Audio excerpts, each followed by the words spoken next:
Hey everyone, this is Tim from YourSixTech. Today in this video, I'm going to show you how to play online multiplayer without PlayStation Plus on your PS4.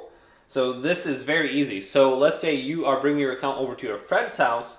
What you could do is hold down the PlayStation button, go to Switch User, then go to New User, and go to Create a User, and go to Accept. And then sign into PlayStation Network right here. Sign in with your email address and your password, and then your account will be on their PlayStation.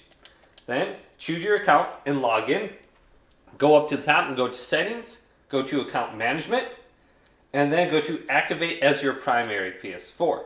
So if you have PlayStation Plus with this specific account, it will be shared to all other accounts on the PlayStation 4. Also, all your games. So go to Activate right here. PlayStation Plus will be shared to all the other accounts.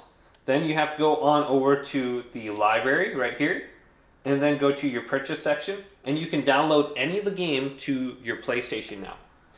But if you do not have PlayStation Plus, any free game that you go ahead and play under the PlayStation Store, if we go here, so we can go to Browse Games, then go to add the filter right here on the top, and we can go to Price, and we can go to the free section, and there's 206 games.